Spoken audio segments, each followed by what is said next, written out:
So what is the atonement of Zihar? If a person has done this, and again, this is not very famous among the people nowadays, but it is still, sometimes we get rare cases of it. However, why would a man do this? Unfortunately, this is done when a man reaches a stage of not only wanting to separate from his wife. He could have done this through divorce. He wants to punish himself, to hurt himself, not hurting his wife. And unfortunately, this is happening a lot. I get through marriage counseling, people coming to me, and the man is practicing. And he says to me, Sheikh, my wife makes me do things I could never ever dream of doing. She manages to get the worst in me. And this is difficult, to be able to get the worst of a person. This requires a lot of evil and deviancy, unfortunately. And each spouse can do this to his or her spouse magnificently, but in a negative way, not in a positive way. So the man comes and says, Sheikh, I'm a calm person. I never fight. I'm a mellow type of man.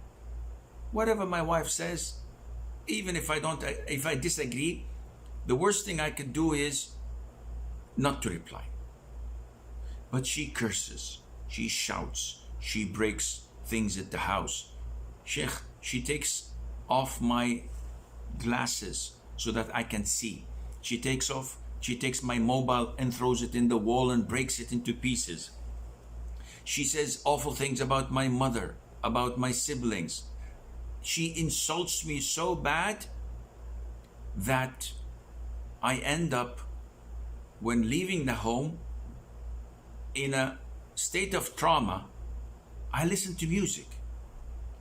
I'm a practicing Muslim, but I listen to music. I watch movies.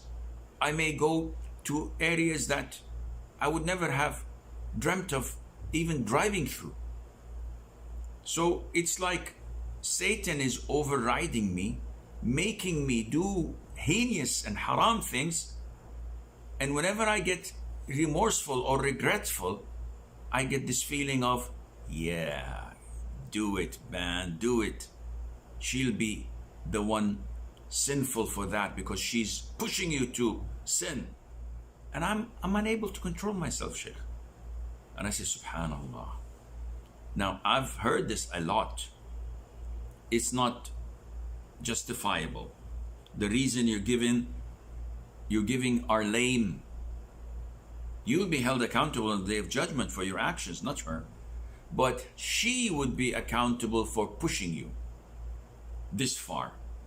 So, similarly, when a man is so frustrated with his wife, he simply says that word and drops his bomb.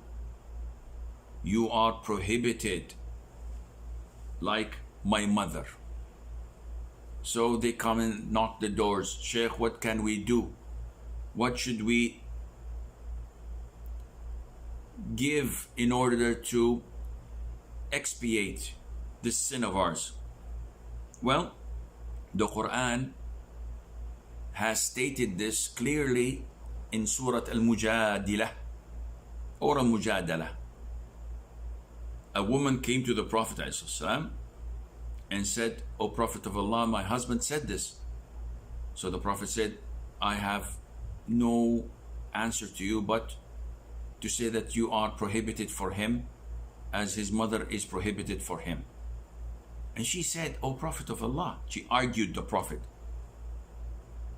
I married him long ago and I conceived the children and they breastfed from me until I was old and tired and weary. He comes at the end of my life and says such a statement. So Allah revealed this surah.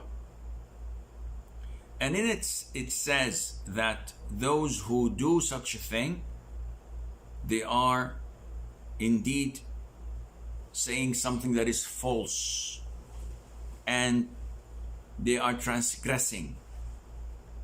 And the expiation was mentioned in the Quran. Before they can get intimate, one, free a slave. If this is not possible due to the lack of cash or the inability to allocate a slave like we are nowadays, then you must fast 2 consecutive months. Whoa, 60 days. Yep, without a break. You have to fast out those. If you're diabetic, if you're unable to fast, you have medical reasons, in this case, the third alternative is that you feed 60 poor people about 1.25 kilograms of rice each. So this is the expiation for a person who falls into this grave sin of Zihar.